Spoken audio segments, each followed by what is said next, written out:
शुरुआत होती है साल 1952 में रोमानिया के सेंट कार्टा के एबे को दिखाते हुए, जहां हम दो नन्स को देखते हैं जो कि एक रूम की तरफ बढ़ रही होती है, जिनमें से एक नन का नाम है सिस्टर विक्टोरिया, जहां उनकी दोनों तरफ बहुत सारे क्रॉसेस लगे हुए होते हैं, जो इस बात को दर्शाता है कि वो किसी बुरी आत्मा को रोकने के लिए लगाए गए हैं। अब ये दोनों नन एक दरवाजे तक जाती है जिसपे पौराणिक भाषा में लिखा हुआ था फेनेथिक दियो, जिसका मतलब था ईश्वर का साथ यही तक है। उनमें से एक नन, जिसका नाम सिस्टर जेसिका होती है, वो हाथ में एक चाबी लिए उस दरवाजे के अंदर जा रही होती है और जाते वक्त वो सिस्टर विक्टोरिया को कहती है कि जीसस पर भरोसा रखो। ये कहकर वो अंदर चली जाती है। उस नन की अंदर जाते ही बाहर खड़ी नन प्रेयर करने लगती है। अब कुछ देर बाद अंदर गई नन बाहर आती है जो खून में लथपथ थी, जिसे देखकर लग रहा है कि उस पर किसी ने हमला किया था, और बाहर खड़ी नन को वो चाबी देकर कहती है, तुम्हें पता है कि क्या करना है और उसके हाथ नहीं आना, क्योंकि इसे इस दुनिया में आने के लिए एक जिंदगी चाहिए। और इतनी ही देर में एक अदृश्य शक्ति उस नन को घसीटकर अपने साथ अंदर की तरफ ले जाती है, और बाहर खड़ी नन, जो कि काफी डरी हुई है, वो वहाँ पड़ी चाबी को उठाकर वहाँ से भाग जाती है और एक कमरे के अंदर जाकर दरवाजा बंद कर देती है। और वो ऐसा रियलाइज कर रही थी कि जैसे अब वो भी नहीं बचेगी। वो ईश्वर से माफी मांगती है, क्योंकि चर्च में सुसाइड करना एक पाप माना जाता है, और वो ईश्वर से माफी मांगकर सुसाइड कर लेती है। और उसके मरते ही हम एक शैतान को देखते हैं जो कि बिल्कुल नन जैसे ही लग रही थी। अब अगली सुबह हमें एक लड़के को दिखाया जाता है जिसका नाम होता है फ्रेंची, जो उस एबे में राशन पहुंचाने जाया करता था। जब फ्रेंची राशन पहुंचाने जाता है तो वो देखता है कि सामने एक लाश लटकी हुई है जिसे काव्य नोच नोच के खा रहे हैं। इसके बाद कहानी की सीन शिफ्ट होती है वेटिकन सिटी में, जहां हम फादर बार्क को देखते हैं जो एक दूसरे फादर से कुछ डिस्कशन कर रहे होते हैं। जहां फादर बार्क को बताया जाता है कि रोमानिया की सेंट कटा एबे में एक नन ने सुसाइड कर लिया और इस केस की इन्वेस्टिगेशन करने के लिए उन्हें वहां पर जाना होगा। इस इन्वेस्टिगेशन में फादर बार्क के साथ एक नन को भी सिलेक्ट किया जाता है जिसका नाम है सिस्टर आयरन। सिस्टर आयरन ने अभी तक नन होने की शपथ नहीं ली थी। उसके बाद फादर बार्क और सिस्टर आयरन रोमेनिया के लिए निकल जाते हैं। वहां जाकर वो फ्रेंची से मिलते हैं और उससे एबे के बारे में पूछते हैं, जहां फ्रेंची बताता है कि एबे के नाम से गांव वाले डरते हैं। फ्रेंची खुद भी राशन पहुंचाने 3 महीने में एक बार ही जाता है और सामान वहां पर रखकर वापस आ जाता है। अब पहले तो फ्रेंची उन लोगों के साथ वहां पर जाने के लिए इनकार कर देता है, लेकिन ज्यादा फोर्स करने पर वो जाने के लिए मान जाता है। फ्रेंची उन लोगों को उस आइस हाउस में लेकर जाता है जहां पर उसने सुसाइड करने वाली नन की लाश को रखा था। लेकिन जब ये लोग उस आइस हाउस के अंदर जाते हैं तो वो देखते हैं कि नन की लाश बैठी हुई है, जबकि फ्रेंची बताता है कि उसने नन की लाश को वहां पर लिटा कर रखा था। लेकिन फादर फ्रेंची की बातों को नजरअंदाज करते हुए लाश के पास जाते हैं, जहां फादर बार्क को लाश के हाथ में एक चाबी दिखती है, और जैसे ही फादर वो चाबी उठाते हैं तो सामने वाले दरवाजे पे एक आहट होती है। वही दरवाजा है जिस दरवाजे से नन्स फ्रेंची से राशन लिया करती थी ताकि उन्हें एबे में से निकलना न पड़े।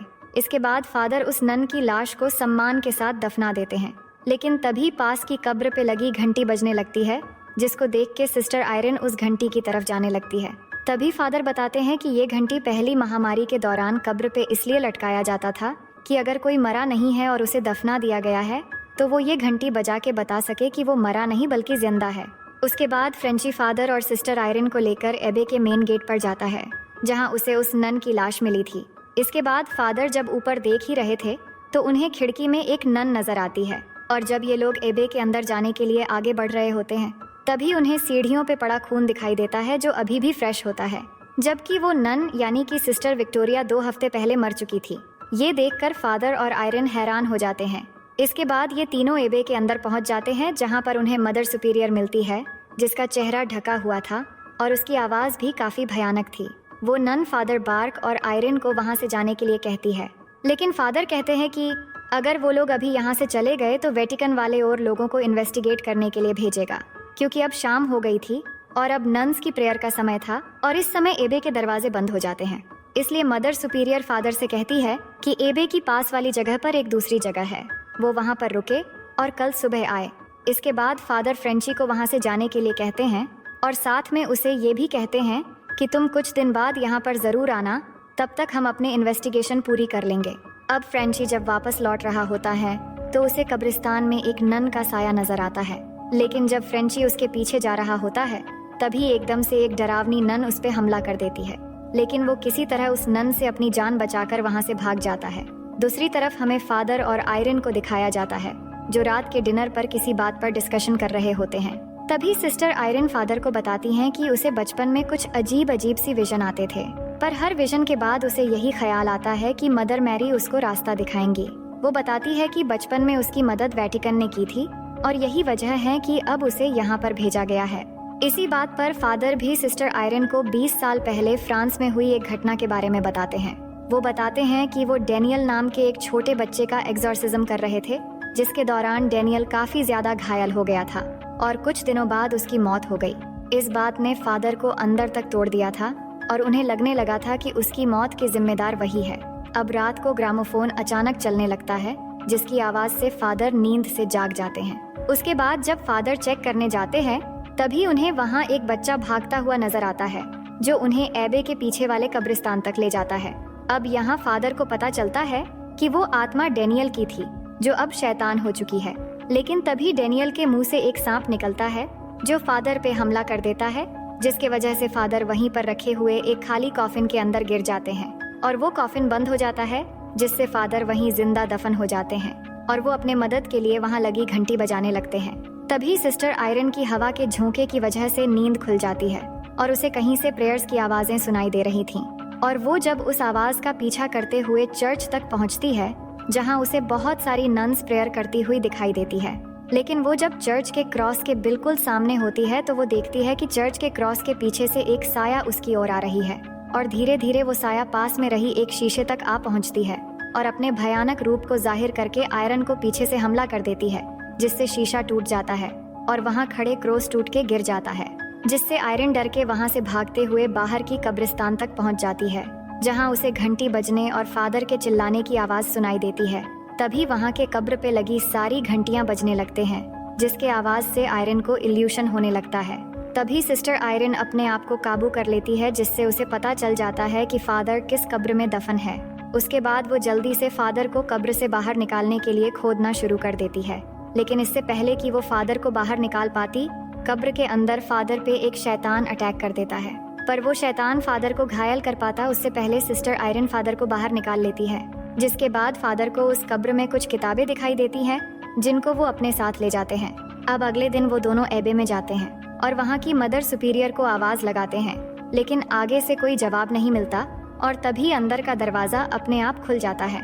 इसके बाद फादर आयरन को एबे के अंदर जाने को कहते हैं और जाने से पहले उसे वही चाबी देते हैं जो फादर को उस नन की लाश के हाथ में मिली थी और उसे कहते हैं, तुम्हें पता लगवाना है कि आखिर ये चाबी किस चीज की है। अब सिस्टर आयरन जब एबे के अंदर जाती है तो उसे वहाँ एक नन नजर आती है, तो वो उस नन को आवाज लगाती है, लेकिन वो नन कोई जवाब न देते हुए वहाँ से चली जाती है और आयरन भी उस नन की पीछा करते हुए चर्च के अंदर चली जाती है, जहाँ उसे एक नन प्रार्थना करती हुई दिखाई देती है। इसके बाद आयरन उस प्रार्थना करने वाली नन को कई बार बुलाती है, लेकिन वो कोई जवाब नहीं देती। तभी पीछे से एक और नन आयरन को आके रोकती है, जिसका नाम था ओहाना। वो आयरन को बताती है कि यहाँ सारी नन्स अपनी अपने शिफ्ट में प्रार्थना करती है और वो अपनी प्रार्थना बीच में रोक नहीं सकते, जिसके बाद वो आयरन को वहाँ से लेके चली जाती है। दूसरी तरफ हम फ्रेंची को देखते हैं, जो एक बार में बैठा हुआ था और उस बार का ऑनर फ्रेंची को बताता है कि इस गांव के एक आदमी की 12 साल की बच्ची ने सुसाइड कर लिया है और उस बच्ची की मौत और गांव में होने वाली दूसरी घटनाएं उस एबे के कारण हो रही है, जिसे गांव वाले श्रापित मानते हैं। ये सुनकर फ्रेंची समझ जाता है कि सिस्टर आयरन और फादर दोनों की जान खतरे में है, इसलिए वो बाहर से एक बंदूक लेके उनकी मदद करने के लिए निकल जाता है। दूसरी तरफ हम फादर को देखते हैं, जो उन किताबों को पढ़ रहे होते हैं जो उन्हें कब्र से मिली थी। उन किताबों में उन्हें वालक का जिक्र मिलता है, जो कि एक शैतान का नाम है। फादर जब ये सब देख रहे होते हैं, तभी अचानक एबे के अंदर जाने वाला दरवाजा बंद होने लगता है, जिसके अंदर सिस्टर आयरन गई हुई थी। दूसरी तरफ सिस्टर आयरन सिस्टर ओहाना से एबे की हिस्ट्री के बारे में पूछती है, जहां हमें सिस्टर ओहाना की वजह से पता चलता है कि इसे 6 से 10 सेंचुरी के बीच यानी सेंट कार्टा को वहां के राजा ने बनवाया था, जो काले जादू का प्रैक्टिस किया करता था और उसने काले जादू के रिचुअल के बारे में किताबों में लिखा था। असल में वो नरक से कुछ ताकतवर काली शक्तियों को बुलाना चाहता था, लेकिन नर्क की शक्तियों ने उसी का फायदा उठाया और उससे नर्क और इस दुनिया के बीच का दरवाजा खुलवा दिया। पर जैसे ही चर्च के लोगों को इस बारे में पता चला, तो उन्होंने इस जगह पर हमला करके उस राजा को मार दिया और उन्होंने एक पवित्र निशानी में से जीसस क्राइस्ट का खून डाल के उस पोर्टल को बंद कर दिया। और चर्च वालों ने इस जगह को एबे में तब्दील कर दिया और यहाँ तब से उस शैतान को काबू में रखने के लिए प्रार्थना होती है जिससे वो शैतानी शक्तियाँ इस दुनिया में ना आ पाए। लेकिन जंग में हुए बॉम्बबारी की वजह से नर्क का वो पोर्टल फिर से खुल गया था। तभी आयरन सिस्टर ओहाना को बताती हैं कि कल रात जब वो यहाँ आई तब उन्होंने एक नन को देखा था। वो नन बिल्कुल भी पवित्र नहीं लग रही थी, जिस पर सिस्टर ओहाना बताती हैं कि उन्होंने भी उस नन को देखा है, पर वो एक शैतान है और वो नन के रूप में घूमती है ताकि वो नन के बीच आसानी से छुप सके। सिस्टर ओहाना कहती हैं कि वो नन इन लोगों पे काबू करना चाहती हैं और मुझे लगता है कि इसका ताल्लुक जरूर उस नर्क के पोर्टल से है और शायद इसी वजह से सिस्टर विक्टोरिया ने सुसाइड कर लिया था। तभी एक नन वहां आकर सिस्टर ओहाना को रोक देती है और कहती है कि आयरन को यहाँ से जाना होगा क्योंकि प्रेयर्स का टाइम हो चुका है।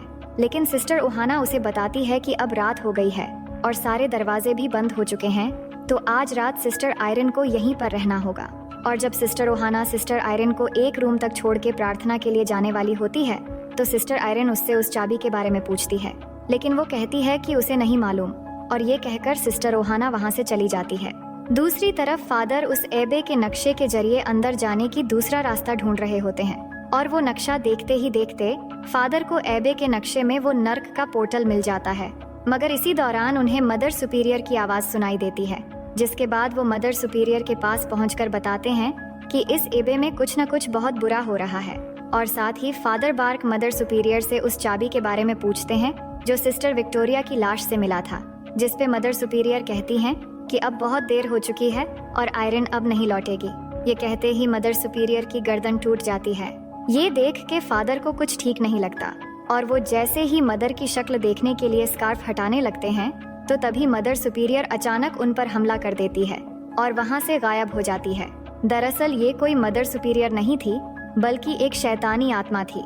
दूसरी तरफ आयरन को वही विजन फिर से आती है जहाँ मदर मैरी रास्ता दिखाएंगी जिसके बारे में उसने फादर को बताया था। इस बार आयरन को विजन में वो शैतानी नन दिखती है और वो डर कर नींद से उठ जाती है। तभी वो देखती है कि कोई नन उसकी कमरे में प्रार्थना कर रही है। इसके बाद आयरन जब उसकी करीब जा रही होती है तो उसकी हाथ से कोई चीज उसके पास आती है और वो जब उसको अपने हाथ में लेती है तभी आयरन को सिस्टर विक्टोरिया के सुसाइड वाला सीन दिखता है और तभी उसके रूम का दरवाजा अचानक खुल जाता है जहाँ पर हमें वो शैतानी नन खड़ा दिखता है।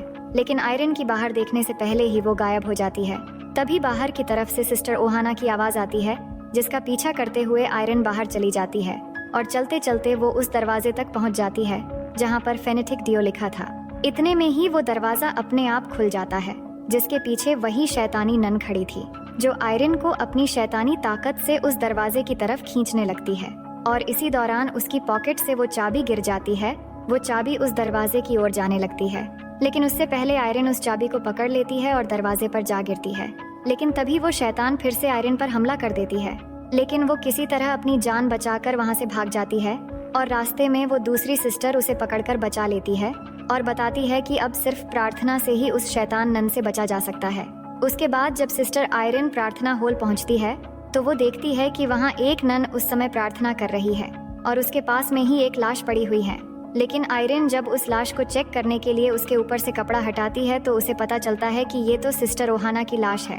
दूसरी तरफ फादर को डेनियल फिर से दिखता है एक शैतानी रूप में जो फादर पर हमला कर देता है, लेकिन फादर अपनी जान बचाकर वहाँ से भाग जाते हैं। असल में वो शैतानी नन ही है जो डेनियल की रूप में आकर फादर को डरा रही थी, यानी उस शैतान नन ने फादर की कमजोरी पकड़ ली थी जो कि है डेनियल की मौत, और इसलिए वो फादर पे डेनियल के रूप में आकर हमला कर रही थी। इधर चर्च में कई सारी नन्स आती हैं जो काफी डरी हुई होती है।